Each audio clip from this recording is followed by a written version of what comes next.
Do you know that feeling when you swear you'll never do something again? You really mean it when you make that promise to yourself, don't you? Like saying you would never try online dating again because you'd had such a boring experience. Or you'd never lend money to a friend again because you never saw it again. Or you'd never sing karaoke again in front of people because you felt like such a fool. You can probably think of a lot of things you swore you'd never do again. And then life just laughed at you and made you do it anyway. You know what I mean, don't you? Well, life laughed at me after I swore I'd never teach again.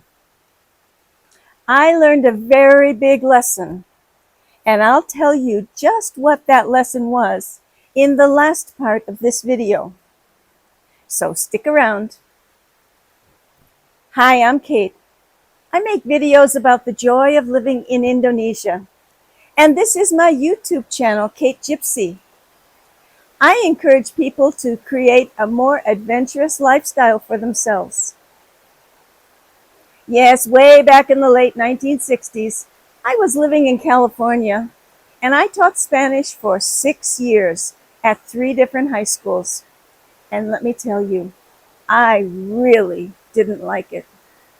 When I finished those agonizing 6 years, I swore I'd never teach again. I had never wanted to be a teacher. It was all my mother's idea. She said it was a secure job, and besides, what else could I do as a foreign language major? Well, I didn't have any better ideas. There wasn't any particular job that I felt drawn to, so I just followed her plan. And I don't really know why my mother thought it would be a good job for me. And when I look back on it, I don't think I was a very good teacher. Every morning I had to force myself to go to work. It was a fight with myself every single morning. I don't know exactly what I didn't like about teaching. Maybe it was because the students didn't really want to learn Spanish. Or maybe I just didn't like grading tests. I hated it when I had to give a low grade to someone. So by the time I finished the 6th year, I told myself, never again. I was convinced that teaching just wasn't for me, and I was happy to walk away, thinking I'd never step foot in a classroom again. But life started laughing at me. Fast forward several years, and I found myself in Indonesia. I had moved here for an adventure. Before leaving the US, I'd already gotten a job to train people on word processing. I was pretty sure that on-the-job training wouldn't be anything like teaching in a classroom, and it wasn't. I liked it. But that was a short-term job. And when it ended, reality hit me really hard when I realized something important. I wanted to stay in Indonesia.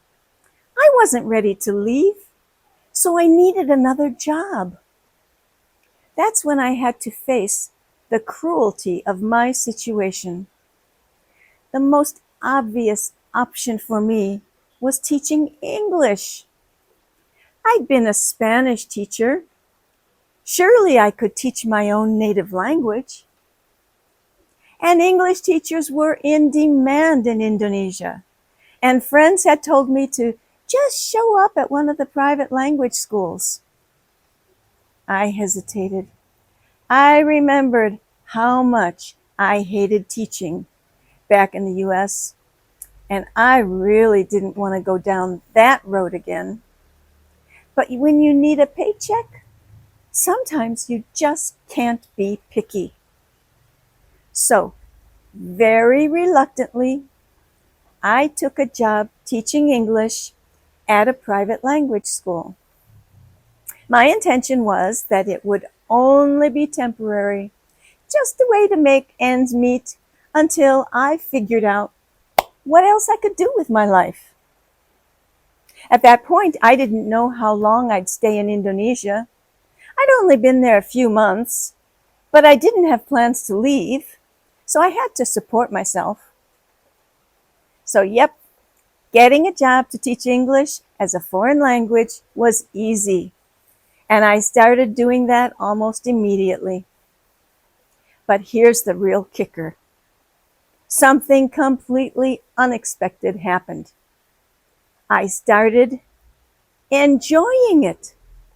Talk about a shock. How did it happen that I liked teaching English? I didn't have the slightest idea, but I found that teaching in Indonesia was a totally different experience from what I had known in the US. My students here actually wanted to learn English. That wasn't a tribute to their character. No, they saw English as a means to an end. Yeah, they knew it would give them a way to get accepted into a good university in an English-speaking country. Or at least it would look good on their resume. So since they saw the benefit they'd get from learning English, they were actually the kind of students a teacher really wants to have.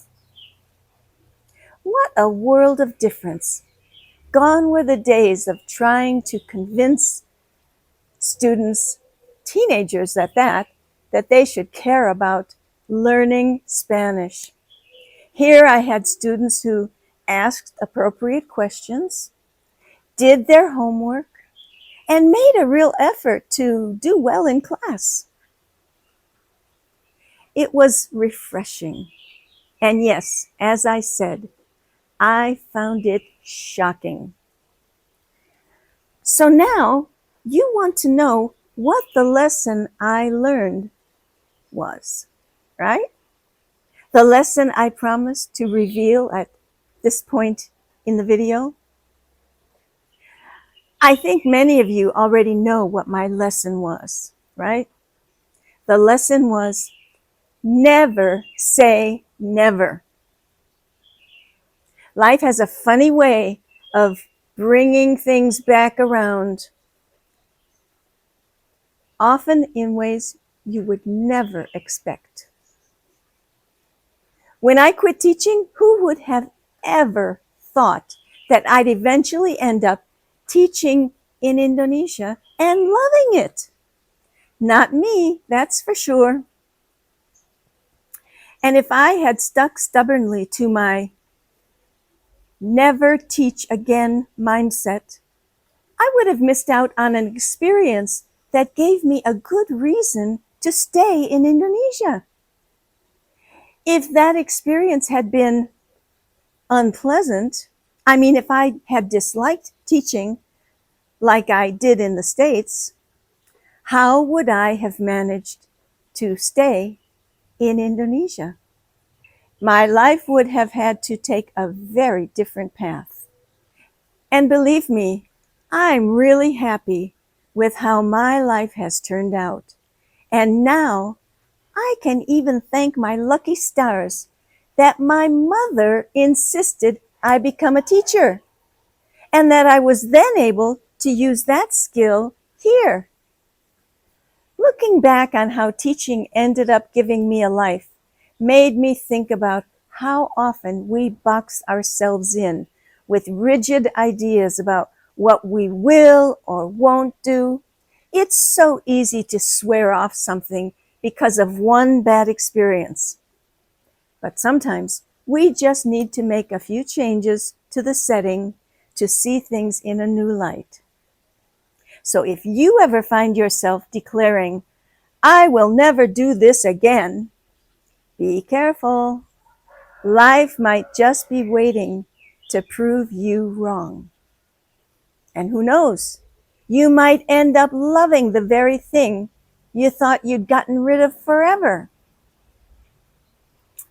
How about you? Have you ever said never again to something and then had to take those words back? Leave a comment below to describe what happened. Thanks for watching. Bye for now. Till next time.